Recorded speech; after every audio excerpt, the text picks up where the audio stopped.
If you don't have a dunk tank postcard, I only have a few left. But if you could write down on your card one thing that will always help you to remember adversity. Because after we're finished with this card, with 2 more quick activities, I want you to put this card in a place where you are going to remember the importance of pushing on the elephant.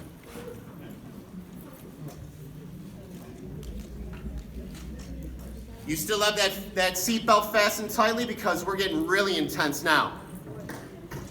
I'm going to go over, through research of speaking to hundreds and hundreds of school leaders and educators and some board members across the nation with Rebecca, and share the information with you about how we narrowed down adversity into the emotional driving forces that cause people to be adversarial and the actual things they do to other people to be a thorn in their side. And we're going to review those things, and I hope you never forget them, because you can use it as a springboard within your school or district to have a proactive conversation about stopping the baloney before the baloney lands on your desk. Not olive loaf. Not olive loaf. Baloney. Stick with baloney. Olive loaf. All right, here we go. The emotional driving forces. I'm going to review them, and then I'm going to ask you to choose one and reflect on it. Jealousy is an adversarial emotional driving force. I have more experience than you. You didn't do half of what I did last year while I was in this district. Connectivity or guilty by association. My cousin who worked in the district that you came from, she thought you were a jerk. I've got my Ph.D. You only have a BA. You only have a college, high school degree. You only have a master's. We've heard that before. You don't know anything about education as a board member. You're from the healthcare field. Discrimination, racism, and nepotism. I could have gotten real crazy with this one because it exists and it happens behind your back because people don't want to be labeled as racist or full of nepotistic desires to bring their family and friends and hire whomever they want. So this one kind of goes behind your back a little bit, but look at these quick statements. Well, you don't attend my church. You don't believe in what I believe. You're way too young to be on the board. Oh, I'm running because there's too many men on the board.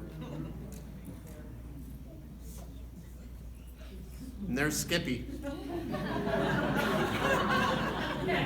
And Skippy gets a job because some people create adversity through their nepotistic desires to believe they're getting quality, and it may be quality, but they're getting their friend or their family member. Accountability. This one. This is the one right here. This is the emotional driving force, or should I say, those who struggle with being held accountable. This was the there was a tie. I'll share with you the other tie in our research. Accountability was tied with one that I'll get to in a moment. When people cannot cope with accountability, when they think they know more than you do or know better than you do, they become adversarial because that's all they have. That's their only tool in the toolbox if they don't like what you're saying. We'll get to the tie in a second. Oh, there's my elephant. who believes in low expectations. There's that accountability guy. He's not related to Skippy.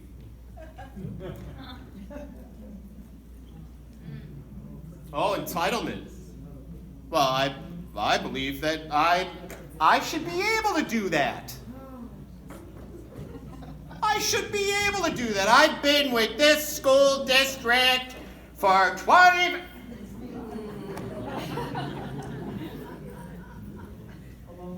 This is the other tie. Yeah, that's bologna without olive loaf. This is the one that tied with accountability. Power trippers.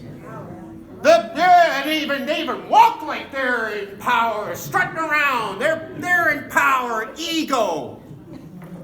I run this district. Don't you ever tell me differently. You're just an assistant superintendent. Don't you tell me how to do my job. You're a board member who was just elected. You didn't go through the training I did last year with my other board members. You got a lot of nerve. That's that ego and power tripping that pollutes our school districts and robs children of student achievement.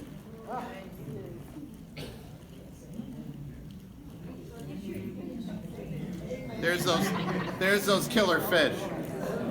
Second activity for your dunk tank postcard or your sheet of paper, I would like you to choose one of these. I know it's hard because you want to like do them all because they're all so true. Choose one of those factors, those emotional driving forces, and I want you to reflect on it. And you don't necessarily have to share this with a table partner because this might be a little more private to you. Or you can share with your table. I'll give you 2 minutes. Have fun with this. This is about ourselves? This is about a scenario. This is about a scenario that you've experienced or heard about. Because sometimes we haven't experienced it. There are people who exist who have not experienced these things. But what we contend, I know it's rare, but it happens. But what we contend is that we are going to prepare for in case it does happen down the road. So go ahead, grab one, reflect about it if you feel comfortable enough to share with your team at your table that experience. Not naming names. Go ahead, I'll give you 2-3 minutes. Thank you.